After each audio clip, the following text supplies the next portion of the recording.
Hari ini kita akan bincang-bincang sejenak dengan Ketua DPD Dewan Perwakilan Daerah Majelis Adat Budaya Tionghoa Kota Singkawang atau yang disingkat dengan MABT. Ya. Ini ketuanya namanya rekan kita ini adalah Chia Kito. Ya, jadi kita sejenak bincang-bincang. Ya, ini apa namanya? Saya panggilnya apa ini? Panggilan Ato aja. Ato ya. Ya. Ato. Ini adalah dari Ketua DPD MABT Kota Singkawang. Ya, MABT sendiri ini adalah organisasi apa? Kita organisasi kemasyarakatan juga untuk menghimpun warga Tionghoa ini bersinergi dengan pemerintah sesuai dengan visi misi kita yang berada dan berbudaya, ya, kemandirian berekonomi, sama keunggulan teknologi, kelestarian alam dan kepedulian terhadap sesama. Jadi ini intinya kan MABT ini adalah suatu perkumpulan lah ya, perkumpulan ormas berkaitan dengan warga Tionghoa yang ada di Kota Singkawang ya. Ada tujuan-tujuan tadi kaitannya mungkin berkaitan dengan apa namanya kelestarian budaya ya. Tentu saja ini menarik sekali ya. Di Singkawang sendiri Kota Singkawang ini adalah sebuah kota yang plural ya, bermacam-macam kan. Etnisnya ada 3 etnis besar ya. Etnis Melayu, ada etnis Tionghoa dan etnis Dayak. Dan yang paling besar katanya etnis apa ini? Kalau di Singkawang ya etnis Tionghoa. Etnis Tionghoa yang paling besar ya. Oke, jadi inilah salah satu urgensinya adanya MABT juga karena etnis Tionghoa besar dan banyak budaya yang perlu dilestarikan. Kurang lebih kan begitu ya. Kita senang sekali ini pengadilan bisa bincang-bincang dengan Ato ya. Dan ini kita sudah keliling-keliling di sini ya.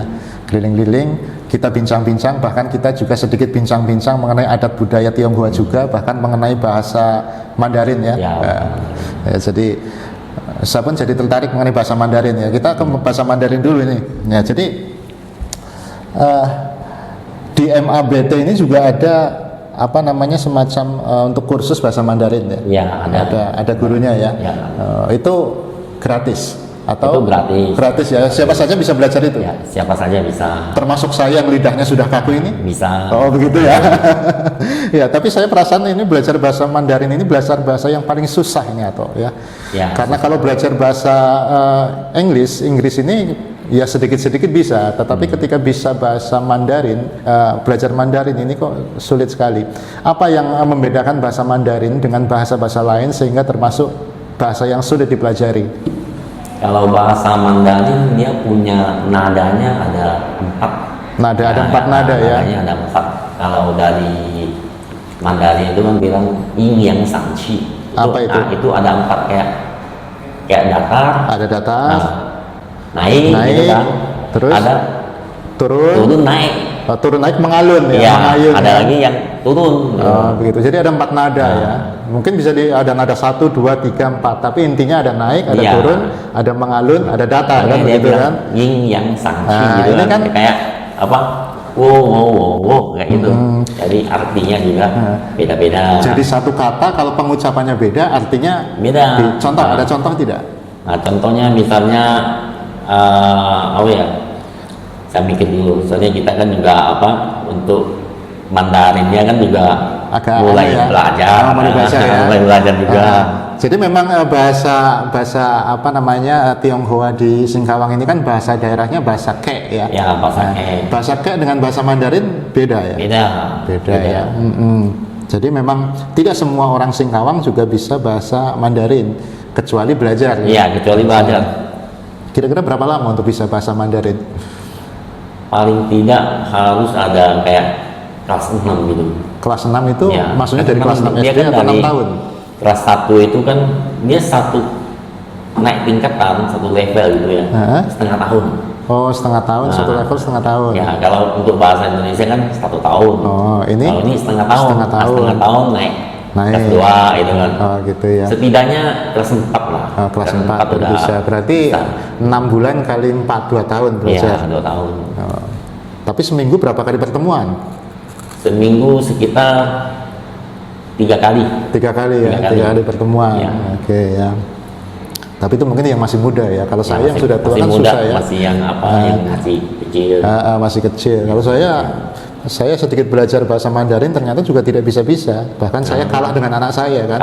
Saya perasaan anak saya ini belajar dia langsung bisa hangse, nulis tulisan Mandarin, pinyin ya paham sekali lah ya, nada-nada semacam itu, bahkan kosakatanya cepat sekali banyak.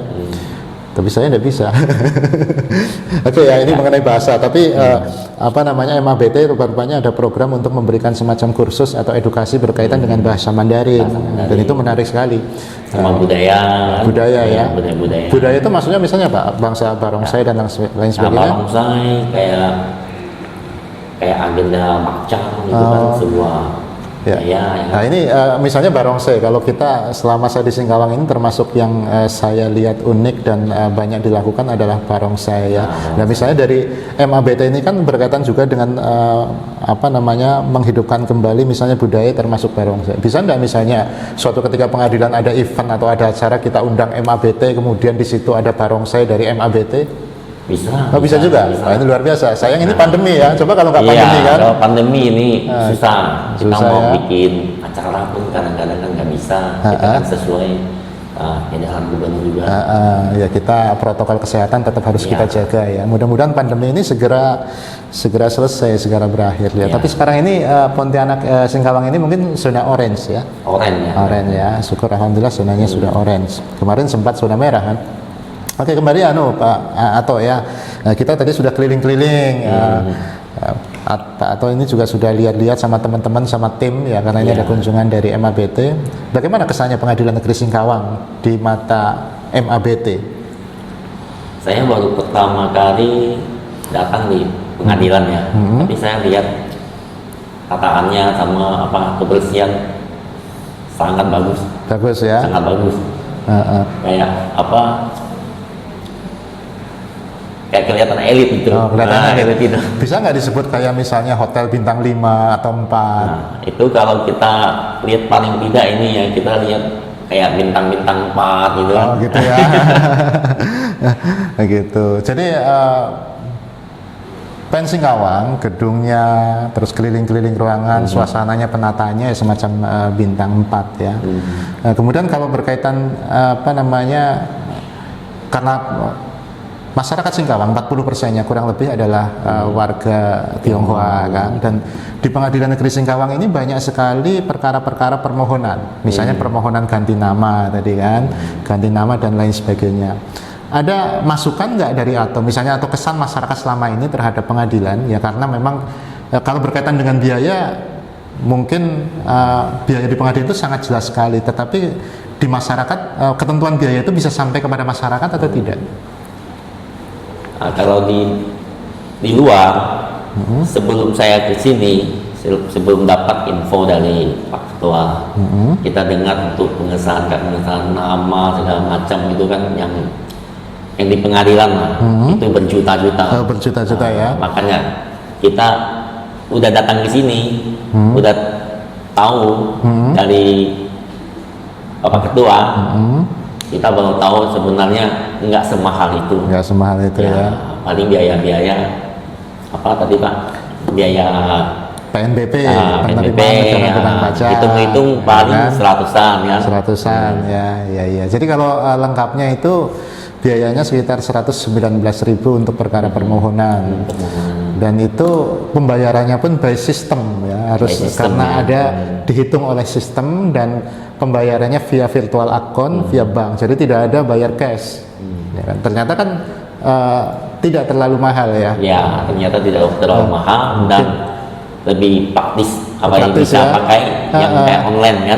Pembayaran juga pakai transfer ke. Jadi masyarakat itu sebenarnya untuk mendaftar perkara permohonan ini kan bisa dari rumah saja, buka aplikasinya, daftar di situ, unggah syarat-syaratnya, kemudian akan ada muncul biayanya, 100.000 sekian tadi, bayar via bank, nanti dapat nomor perkara, nanti akan dipanggil via email, kemudian sidang, nah, kan gitu. Bahkan sidang pun untuk yang prioritas misalnya disabilitas, lansia dan wanita hamil, pengadilan siap jemput. Tapi perkara permohonan kan, ada mobilnya kan, sayap mas, sarana layanan pengadilan menyentuh masyarakat. bisa jemput ya. Bisa, jadi tinggal kontak saja ke kami ya.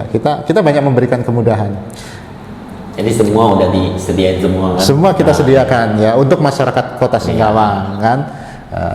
Ini juga karena memang kami menyadarinya begini, di Singkawang ini kan berkaitan dengan biaya memang ada semacam keluhan ya, ada istilahnya suka ada cangkau tadi ya. Itu cangkau. apa artinya cangkau ini? Cangkau ya kayak calok gitu ya. Calok ya. Calok kan dia kayak membantu, tapi yang dia bicarakan ini harganya berapa saya dengan berjuta-juta gitu. Oh gitu ya. Tapi kan sekarang ternyata biayanya cuma 100.000 sekian gitu ternyata ya. nggak sebesar itu kan. Sidangnya pun cepat saja, itu sekali 2 kali sidang selesai di pengadilan. Penetapan salinan putusannya pun bisa kita antarkan. Ada programnya. Ada programnya. Ada inovasinya juga, ada pengantaran salinan putusan atau salinan penetapan kepada pemohon dalam waktu maksimal 3 hari setelah diputus, gratis. Inilah pensi Singkawang. Dengan begitu kan kita udah tahu ya. Jadi kita bisa infokan ke masyarakat ke juga masyarakat, ya, supaya ke mereka teman-teman. nggak kena calok-calok yang bilang berjuta-juta itu kan. Betul, oke lah ya. Nah kemudian kalau secara umum mengenai sarana prasarana Pengadilan Negeri Singkawang, kalau mengenai gedungnya atau penataannya seperti bintang 4, hotel bintang 4. Nah, sekarang kalau mengenai sarana prasarana yang lain, mungkin kan sudah dilihat semua ya. Ada ruang tahanan misalnya bagaimana? Ya, kalau kita lihat ruang tahanan di Pengadilan Singkawang ini, kayaknya bagus banget. Bagus ya. Udah bagus, bersih. Bersih. Pertama bersih kan. Kalau kita nggak pernah lihat kan terasa orang bilang kalau tahanan itu kotor kayak gimana kan. Nah, sekali kita datang ke pengadilan bersih ya. Bersih gitu. Jadi WC-nya juga bersih. Iya. Kita udah pantau semua sama tim kan. Iya. PTSP pun dingin ya. Iya. PTSP ruangan depan itu pelayanan terpadu kan ada AC-nya besar itu ada AC, 2 ya, ada standing AC. Oke. Kemudian kalau harapannya atau mungkin mewakili juga harapan-harapan dari masyarakat Kota Singkawang, Pengadilan Negeri ini untuk ke depan harusnya semacam apa? Layanan apa yang perlu ditingkatkan? Apakah kita perlu tambah sosialisasi lagi mengenai biaya bahwa tidak mahal gitu kan? Iya. Atau bagaimana itu atau sarannya, usulnya? Tapi kalau usul saya sih ya bagusnya ada sosialisasi ya ke masyarakat ataupun ke organisasi yang berkaitan ke masyarakat juga. Jadi kita MABT gitu kan. Termasuk kita MABT ya. Kita bisa juga membantu sosialisasikan ya masalah. Soalnya dari kayak pengesahan atau apa itu permohonan itu kan sampai berjuta-juta itu kan. Masyarakat kan pasti mulut ke mulut kan ngomongnya karena iya. jadi nanti mempunyai nilai yang kurang baik kan. Baik ya. Tapi kalau kita udah di sini udah tahu dari ketua udah infokan ke kita, baru kita tahu padahal nih sama sekali gratis pun banyak kan. Paling pendaftaran itu segala macam paling 100-an kan. Iya. Jadi di pengadilan itu sebenarnya banyak layanan gratis. Layanan perkara pidana itu gratis semua kalau perkara pidana. Kalau perkara perdata termasuk permohonan tadi karena perkara perdata asasnya itu adalah beracara dikenakan biaya. Itu sesuai undang-undang memang harus ada biaya yang dikeluarkan. Misalnya komponen sekitar 100.000 tadi itu akan meliputi biaya pendaftaran yang disetorkan kepada negara 30.000, kemudian biaya materai, kemudian biaya istilahnya biaya proses ya, itu semua sudah ditentukan semua oleh peraturan oleh undang-undang. Nah inilah rupa-rupanya perlu kita sosialisasikan ya. Oke. Kemudian hal yang akan dilakukan sendiri oleh Hato dalam kapasitas sebagai Ketua DPD MABT untuk kemajuan Singkawang, untuk kemajuan budaya Singkawang, untuk Singkawang yang plural, yang inklusif, yang menampung segala golongan, itu apa Hato? Kalau saya lebih sukanya bermitra sama pemerintah. Bermitra ya. Kayak ikutin program-programnya pemerintah kayak di dinas sosial ya kan. Ya kemarin kita ada kerjasama dengan dinas sosial untuk mendata juga masyarakat yang tidak mendapatkan bantuan. Nah, disitulah kita namanya bersinergi sama pemerintah. Itu pun kemarin ada bekerja sama juga dengan dinas pendidikan.